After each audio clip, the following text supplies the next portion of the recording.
Một trong các chiến tướng của Tào Tháo, ngoài Hứa Chử, Điển Vi thì phải kể đến một vị mãnh tướng khác, đó là Từ Hoảng.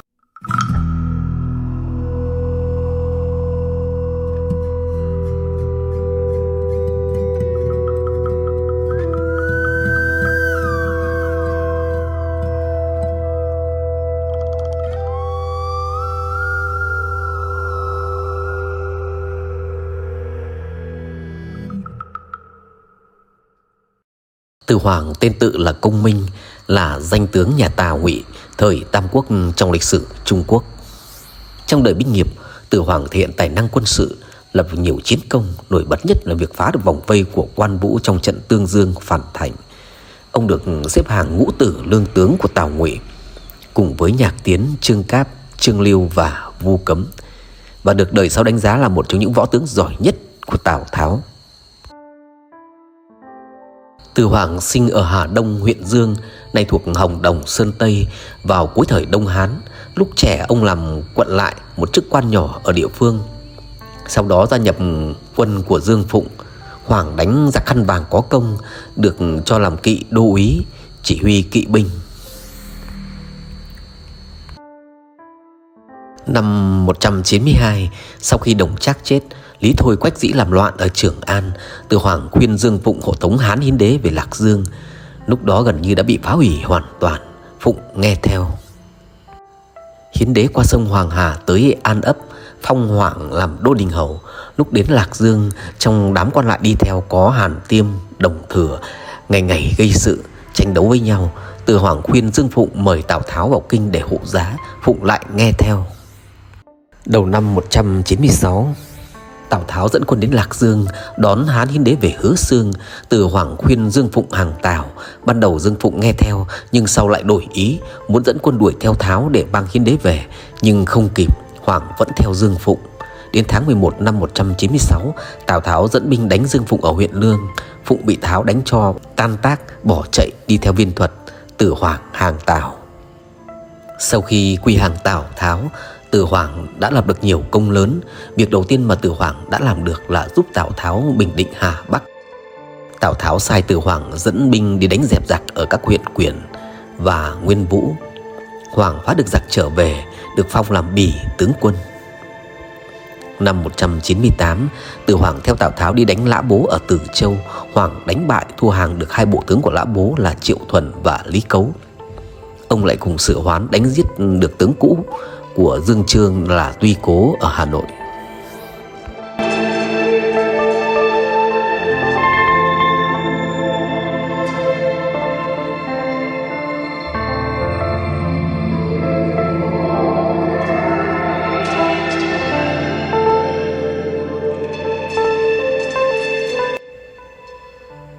Năm 200, lực lượng của Tào Tháo và Viên Thiệu đối đầu ở Quan Độ.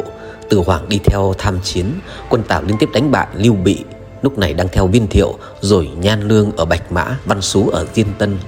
Hoảng có công, được phong làm Thiên tướng quân.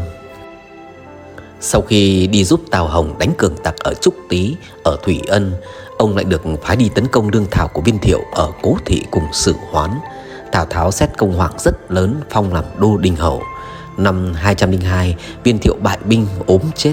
Tào Tháo tiếp tục tiến đánh các con của Thiệu, vây Nghiệp Quận, phá Hàm Đan.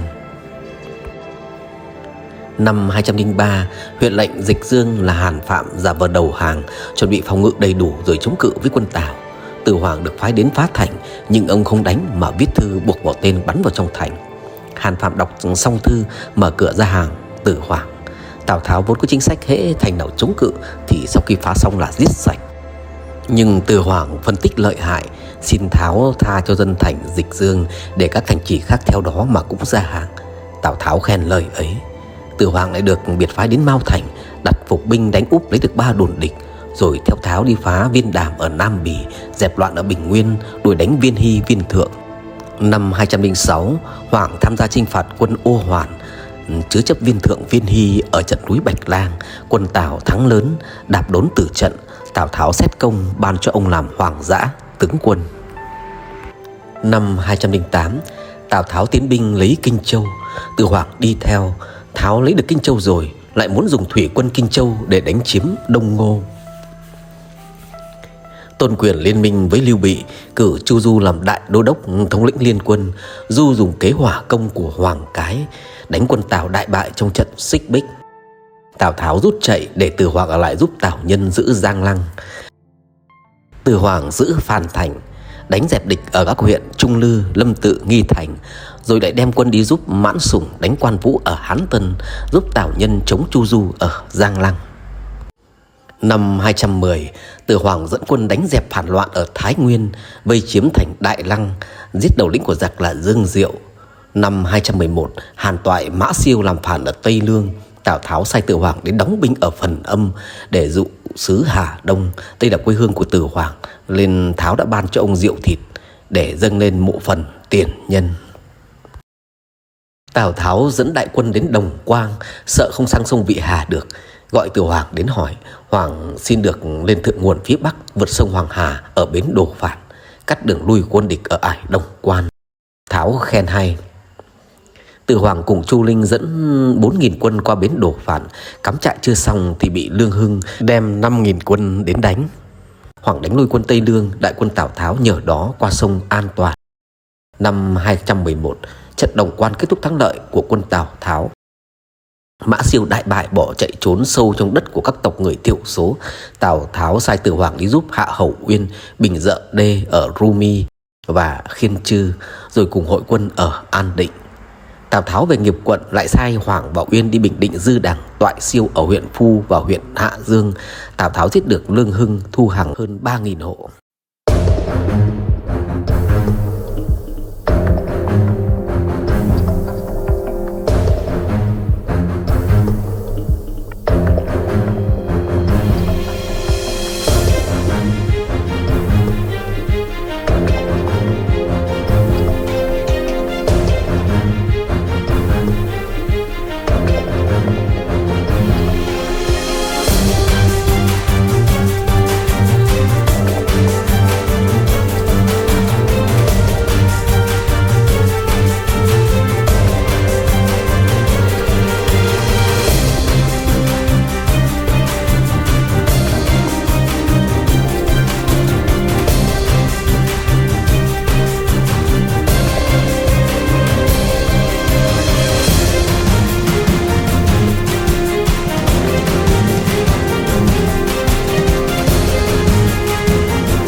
Năm 215, Tào Tháo bình định Hán Trung, chiêu hàng Trương Lỗ để Từ Hoàng và Hạ Hầu Uyên ở lại giữa ải Dương Bình phòng Lưu Bị.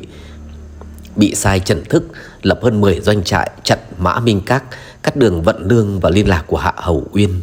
Từ Hoàng đem binh đánh phá, quân Thục thua to, rơi xuống sơn cốc chết nhiều. Tào Tháo nghe tin mừng, ban cho Hoàng được cầm giả tiết. Năm 217, Lưu Bị tiến đánh Hán Trung, quân Trương Phi đánh được Trương Cáp, nhưng sau đó lại bị quân của Tào Hồng, Tào Hưu chặn lại. Giao tranh kéo dài đến năm 219. Năm đó Lưu Bị vây đánh Hạ Hầu Uyên ở núi Định, quân Hoàng Trung dẫn đánh phá doanh trại Tào, Uyên tử trận. Trương Cáp tạm thay Uyên tiếp tục chống cự. Tào Tháo rất lo lắng, sai Tào Chân dẫn quân đi cứu. Từ Hoàng đánh bại tướng Thục là Cao Tường ở Dương Bình, phục hồi lại một phần sĩ khí cho quân Tào. Đại quân Tào đến sau cầm cự với Lưu Bị, nhưng vận chuyển lương thảo khó khăn, nản lòng rồi rút về. Hán Trung bị mất vào tay Lưu Bị. Trong trận này, do quân Tào thiếu lương, nhiều tướng sĩ vì đói ăn bỏ chạy sang hàng quân Thục, trong số đó có Vương Bình. Trong tiểu thuyết Tam Quốc Diễn Nghĩa, nhằm hạ uy tín của phe Tào Ngụy, nhà văn La Quán Trung đã hư cấu lên tình tiết nhân vật Tử Hoàng muốn bắt chiếc mẹo của người xưa. Phó tướng là Vương Bình can ngăn không nghe, nhân vật Tử Hoàng thua trận về lại đổ tội muốn giết nhân vật Vương Bình, khiến Bình bỏ sang hàng quân Thục.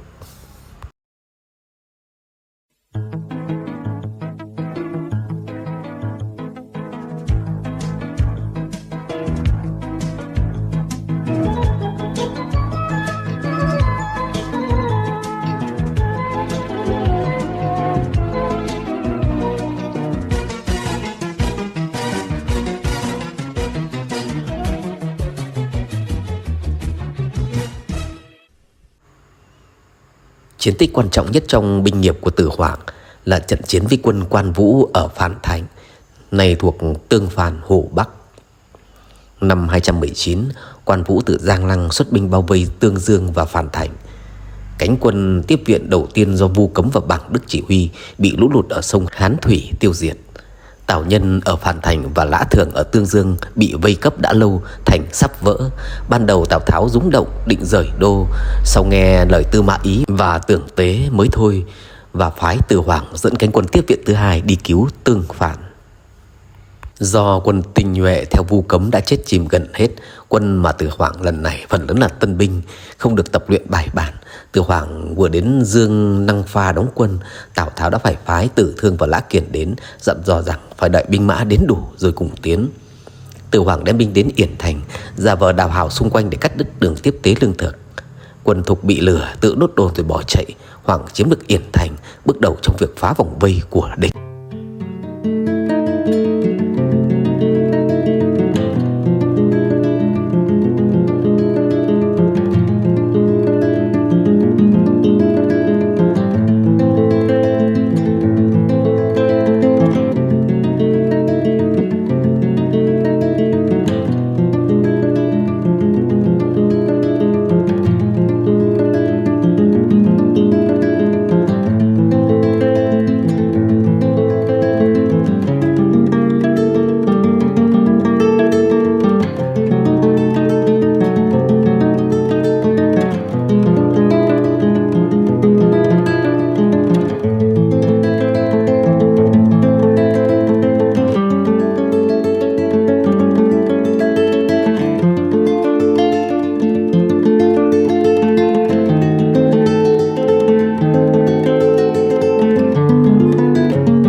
Lúc này quân doanh của hai bên đã đối diện nhau. Quan Vũ đành dẫn binh ra giáp mặt Tử Hoảng. Cả hai đều là người quận Hà Đông, từ nhỏ đã quen biết nhau và quan hệ khá tốt. Thục Ký viết Vũ cùng Hoàng khi xưa rất quý trọng nhau. Lúc ấy trông xa nói chuyện, chỉ nói chuyện thường ngày, không nhắc việc quân. Chốc lát Hoàng quay đầu ngựa truyền lệnh: ai lấy được đầu Vân Trường thưởng 1000 cân vàng. Vũ lo sợ cuống cuồng hỏi Hoàng rằng: đại huynh sao lại nói như vậy? Hoàng đáp: ấy là chỉ bởi việc nước mà thôi. Từ Hoàng tiến binh vây quân Thục vùng Tam Thượng. Còn chưa giao chiến thì Tào Tháo đã sai Ân Thự và Chu Cái dẫn một vạn quân đến tiếp viện cho Tử Hoảng.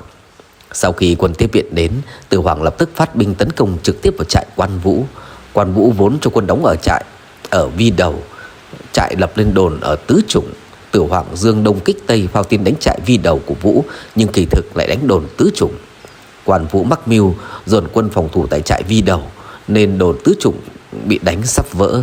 Vũ phải đích thân dẫn 5000 quân ra đánh, bị Tử Hoảng đánh lui. Hoàng đuổi theo phá tan đội hình của Thục. Binh sĩ của Vũ bị đẩy xuống sông Hán Thủy, chết rất nhiều. Phàn Thành được giải vây. Lúc này thủy quân của Quan Vũ vẫn chiếm cứ ở Miến Thủy.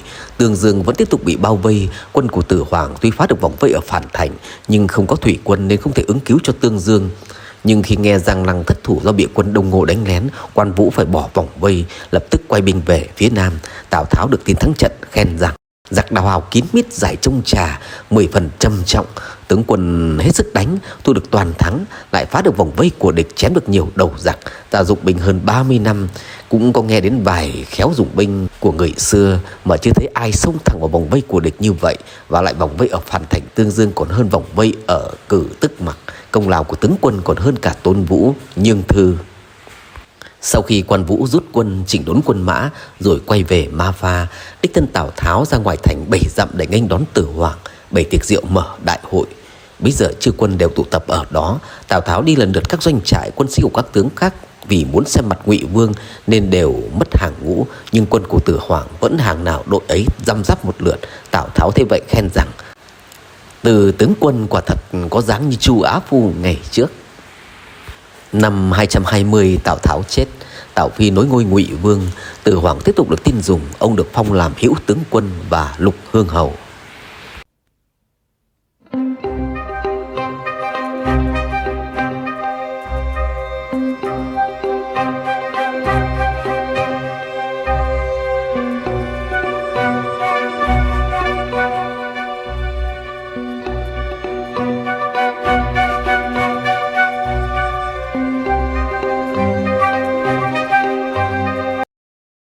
Tào Phi phế Hán lập Ngụy, lên ngôi hoàng đế. Từ Hoàng lại được phong tước hiệu Dương Hầu. Phi cử Từ Hoàng cùng Hà Hầu Thượng đánh lấy được Thượng Dung của Lưu Bị, rồi lại cử Hoàng đi trấn thủ Dương Bình, đổi phong tước thành Dương Bình Hầu. Năm 226 Tào Phi chết, Tào Duệ lên ngôi nối dõi, phái Từ Hoàng đến giữ Tương Dương chống Gia Cát Cẩn của quân Ngô. Hoàng được thưởng thực ấp lên thêm 200 hộ, tổng là 3.100 hộ. Năm 227 Từ Hoàng bệnh nặng, trước khi mất để lại di mệnh cho con cháu làm tang lễ đơn giản, chỉ được dùng thường phục để mai táng. Ngụy Minh Đế ban cho ông thụy hiệu là Tráng Hầu. Con của ông là Tử Cái được lập tước của cha, rồi đến con cái của Cái là Tử Phách. Ngụy Minh Đế chia ấp riêng cho gia đình ông, phong 2 người cháu của ông làm liệt hầu. Một nhà sử gia đã viết về Từ Hoàng như sau: Từ Hoàng có tính tiết kiệm, giản dị mà cẩn thận. Khi dẫn quân đi thường cho người dò xét ở đằng xa, nếu trước đánh không thắng thì sau lại gắng đánh tiếp, truy đuổi quân địch đến khi giành thắng lợi. Quân sĩ vì thế chẳng được nhàn hạ. Hoàng thường than rằng: cổ nhân thường lo chẳng gặp được đấng minh quân, nay ta may mắn gặp được, phải lấy việc lập công để báo đáp, đâu vì danh dự cá nhân. Hoàng trọn đời không chịu kết giao bè phái.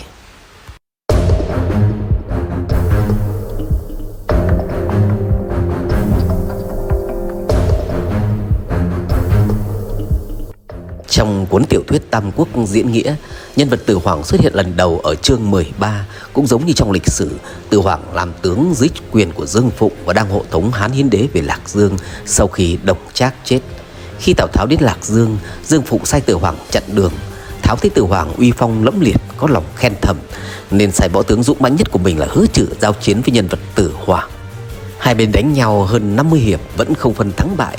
Tào Tháo thấy Từ Hoàng anh hùng, có lòng yêu mến nên cho rút quân về.